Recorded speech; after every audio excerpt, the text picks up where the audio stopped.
Hello, everybody, and welcome to the Pam Popper Show, brought to you by Wellness Forum Health, the Wellness Forum Institute, and Make Americans Free Again. I've changed the name of this broadcast to reflect a change in format. Of course, I'm going to provide information about upcoming programs and I'll report health news, but I'm also going to invite others to share their career stories with you as well. In fact, I have a special guest today. First, of course, a couple of announcements. Everybody likes free stuff, and we almost always have something free going on. I have two things to tell you about today. Conversations with Pam, the official book launch, will be Saturday, November 8th at 2:30 p.m. My co-author and I, Heidi Plumb and I, will read a couple of sections of the book and then answer questions from you. And hopefully, if you've already read the book or are in the process of reading the book, you'll have some questions that you'd like to ask. And then I'm having a free workshop on the microbiome Monday, November 10th at 8 p.m. Eastern. We'll discuss what the bugs in your gut do for you and for your health, some of the ways in which humans tend to damage their microbiomes, and then some ways to nurse your gut back to health and keep it that way. One more thing that I'll mention just quickly, our prices at Wellness Forum have not increased for a real long time, like years, over a decade, I'm sure, more, maybe. They're soon going to have to. So now's the time to stock your pantry with our incredible dry mixes, our smoothie ingredients, including green tea. It's also a really good time to lock in your tuition rates if you're a health professional thinking of joining us at some point in time. So if you would like to schedule a time to talk to me about professional development or opportunities with Wellness Forum right now, send me an email at pampopper@msn.com. And you can also send me an email at that same address to sign up for the microbiome or the Conversations with Pam book launch event as well. I have an important news item to share for people who suffer from migraine headaches, which are really painful and sometimes disabling and debilitating events. It's estimated that 15% of people suffer with them at least some of the time. Of course, there are drugs that are offered for treatment, but they often don't help much, or people can't tolerate the side effects. Some of them are quite severe. Diet and lifestyle changes, including stress reduction, have been shown to make a significant difference, reducing frequency, severity, and duration, or even eliminating migraines. But for some people, they persist. They become less frequent, maybe not so severe, but they don't completely go away. I don't know if you're familiar with the term honest placebo, also referred to as open label placebo, but it's a placebo given to a patient who knows that he or she is getting a placebo. Several clinical trials have shown that they're effective, and now a new randomized controlled trial shows that honest placebos can improve outcomes for migraine patients. Researchers in Germany enrolled 120 adults, 86% of them female, half of whom were told to take an honest placebo twice a day in addition to their usual preventive care. Now, the container was clearly marked placebo. There was no mistaking that the people who were taking these pills were taking a placebo. But after 3 months, both groups showed improvement in both migraine frequency and severity. The open placebo group, however, rated their quality of life as much better than the usual care group. Their pain-related disability scores were reduced, and almost half reported that their quality of life had improved, as compared with just 25% in the control group that did not take the open label placebo. What made the results even more worth paying attention to, in my opinion, was that almost one-third of the open placebo group decided not to take their drugs at all for migraine prevention. So their improvement was driven only by the placebo. So, what should we conclude from this? Well, our minds and our mindsets have an incredible impact on our health outcomes. It's important to take care of our bodies, of course, by eating well and drinking water and exercising, the usual things you hear me talking about all the time. But our determination to get well and to stay well matters an awful lot too, and we should work on that as well. In fact, mental determination can be the difference between changing and sticking with good habits or not, as the case may be. If this is an issue for you, I suggest you join the Winner's Circle. I teach this class 3 times a year. I'm just 2 sessions into this particular session. And so you could watch the videos from the first two and join us, because I'm not going to teach it again until 2026. But the whole idea of Winner's Circle is to get past all the mental and emotional barriers that keep people from doing things they know are good for them, but they sometimes don't get done or they don't stick with. So you can email me at pampopper@msn.com if you'd like some information about that. Now, I want to introduce my special guest. Today's show features an interview with the co-author of Conversations with Pam, the book, Heidi Plumb. This is a total role reversal, as you know, if you already read the book, because in the book, Heidi queries me. She asks me the questions and I provide the answers, but here I will be asking the questions and she will be answering. Heidi's a super great lady, and I enjoyed writing this book with her. I'm sure we're going to write a sequel. And I enjoy working with her every week today at Wellness Forum. She's also a graduate of our Certified Health Educator program, which meant that she was super literate about all the things that we talk about. It was one of the many reasons why I chose her as a co-author. So here's our interview. I hope you enjoy it. Hello, everyone. I'm Pam Popper, and I'm here with one of my favorite people, my co-author, Heidi Plumb. We just released our new book, Conversations with Pam, The Power of Informed Healthcare. And now we're going to do something a little bit different, a conversation where I ask the questions. So we published this very long book. Here it is, 500 and some Yay. pages, and you did all the asking. And now I'm going to do the asking. So a little bit of role reversal, kind of Ask fun, yeah? away. Yeah. Yeah, I'm excited. All right. Well, let me ask you the first question. I know about your background and a little bit how you developed an interest in health, but share with our viewers here how you became interested in health and what you were doing before you found us. Sure. Well, I grew up mostly in Arizona, and I went to school for print journalism, actually, way back in the day before there was YouTube, Facebook, any platforms like that. And I started my career in PR and marketing, doing mostly event planning and a lot of copywriting. And I actually transitioned into healthcare marketing completely by accident. So I've always been pretty intentional about exercise and fitness and have always been pretty athletic. So I was actually teaching group fitness classes and like kickbox classes at a gym when I was asked by one of the ladies who took my classes if I ever would be interested in babysitting. And I love kids and I needed some extra money. So I was like, sure, I can babysit. And it turned out that her husband was a plastic surgeon, is a plastic surgeon. And at the time, he was looking for a marketing and media relations coordinator.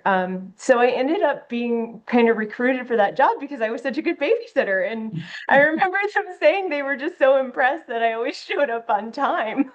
I was like, oh, well, that's great. So anyway, I started working in that field, and a few years later, I was offered an account executive job for a private insurance company that specialized in putting together self-funded medical benefits for like mid-sized companies. And that job gave me a glimpse into how sick people actually were and are, and how dependent many of them are on the healthcare system. And also around that time, I was volunteering at the farmers market, and one of my friends just gave me a copy of the China study. And as I was kind of discovering through this job that I didn't really I was kind of discovering through my job how dysfunctional our culture's relationship was with medicine. And at the same time, I was so inspired by Colin Campbell's book that I completely changed my diet from very meat heavy, not a very healthy diet, to completely plant-based pretty much overnight. And by the way, I felt amazing as a result, and I was also like really annoying about how amazing I felt. So, That's common, I think. We all want to tell everybody about it, right? We want our right, friends to be healthy too. right, exactly. So yeah, so I was all in on the health and wellness you know, train. Wonderful. And then how did you find us? Well, I was so inspired by the China study that I decided that I needed to figure out how I was going to be able to work in this healthcare industry rather than the sick care industry that I was working in at that time, which, from my perspective, I never saw anybody regain their health that was deep in that system. So I ended up, at the time, he offered a plant-based nutrition course, and I ended up signing up for that just to learn more. And you were one of the guest instructors. And I just thought, wow, this lady's so cool because you were really like just chill about health and fitness and if I do these things and I eat this kind of not a health promoting diet, and if I don't exercise and if I make these choices, this will happen. But if I eat a health promoting diet and I exercise and I do these things and I make good choices, then I'll get to live a spectacularly healthy life. And so you were just like really relatable and normal and level-headed. So anyway, I guess I kind of stalked you a little bit, and that's how I found Wellness Forum. So And then you came to visit Wellness yes, Forum. I did. Yeah. So when you first came to Wellness Forum, what did you think? Oh, I thought it was so I felt like I had landed at the mothership because it was 2019 when I finally came to one of the conferences, and there was so much good food. And usually when I travel, it's really hard to just stay to find the foods that I love, and everything that I loved was available at Wellness Forum, so that was amazing. And then everyone was really nice. There was hot yoga. And I was just inspired by all of the people I met. Particularly when I travel, I go to the gym early, and there were a lot of other people. In fact, like the gym was packed with all Wellness Forum conference attendees, and a lot of them were like 20, 30 years older than me, but they had the same amount of energy and fitness. And so I was just inspired to be surrounded by so many healthy and enthusiastic, energetic people all at once. Yeah, it was wonderful. Well, we try to lead by example, Yeah, us old folks, right? yeah. I don't consider myself an old folk, but I suppose by virtue of age, one could call me that. Well, But but anyway, at yeah, some point in time, it makes me want to, like, I feel excited to get older when I meet people like you, because I'm like, well, if this is what this age looks like, then hey, sign me up. I'm good. yeah, because you'll still be doing all the things you're doing right now, right? Yeah, So it's yeah. great. It is great. And I always tell people I like being this age. I'm turning 69 really soon. And Mhm. one of the things, first of all, you're not stupid anymore. That's good when you're my age, but good to put that behind you. But the other thing is, if you are fortunate enough, like I have been, to be in good health, you have many, many years left to do productive things and Right. that sort of thing. So I'm excited about getting older and still having time, lots of time actually, to influence our healthcare system and that sort of thing. Well, shifting gears just a little bit, at some point in time, you decided you wanted to be a certified health educator and enrolled in our training program. Right. And I knew I wanted to work in this industry, ever since pretty much 2010. And I wanted to work in this health space, not the sick space. So I also wanted to be able to somehow help inspire people to regain their health or, maintain their health and become informed consumers of healthcare. So it seemed to me that the Certified Health Educator program would help me kind of sort all that out, and it did. Yeah, what was tell us some of the surprising things that you learned, like things that kind of shocked you in the coursework. Yeah, well, learning about what informed consent truly looks like when it's being honored was really surprising and astounding, I would say. And that was pretty clear from the beginning when I took the diet and lifestyle intervention course. Mhm. And I was also very surprised when I took the Cancer 101 course to learn about the radical remission survivors and how deliberate they were toward taking health promoting actions to turn their cancer diagnosis around. That was inspiring, actually. And I was also surprised to find out how your time management system works so well and keeps me from losing my mind. And I would say, who knew that a paper planner would change my life? That's part of being old. You have a paper planner, right? That's for the old folks, but it actually works, right? I love it.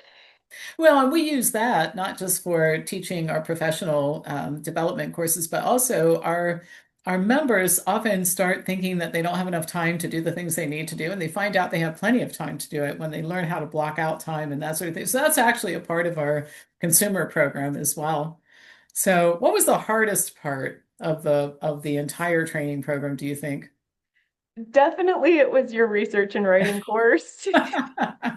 Everybody says that. I had one Oh, person say she had to go on vacation because she had PTSD. yeah, it actually, I feel like it hurt my brain,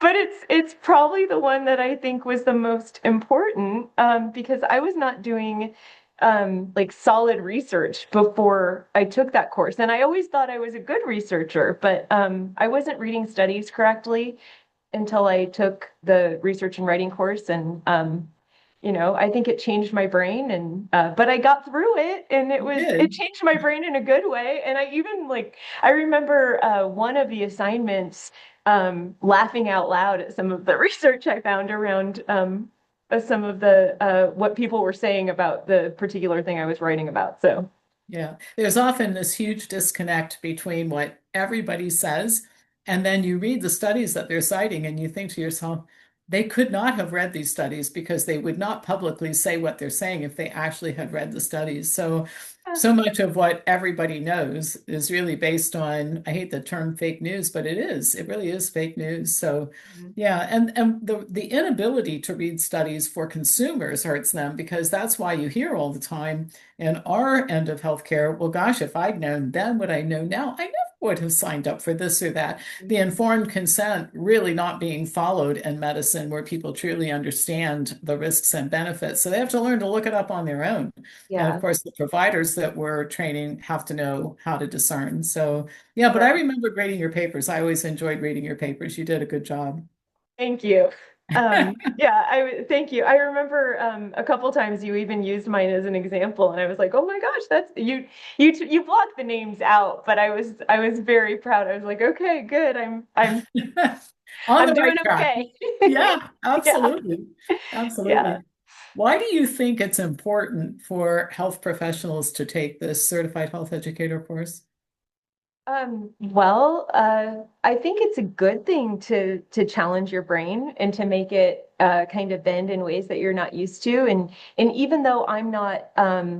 uh, even though I'm not a health practitioner, I think that it would be great for anybody who's a practitioner and works directly one-on-one with patients, because it will enable them to be more discerning and for example, there's no way after taking this course that you would ever take someone at their word that a particular health intervention is necessary based on a statistically significant research study without reading it and conducting a thorough risk versus benefit analysis. And I say this because I imagine, um, pharmaceutical representatives going into a practice and presenting XYZ study to sell a particular drug. Well, somebody who takes your course, a practitioner that takes your course is going to read that study, do a risk versus benefit analysis.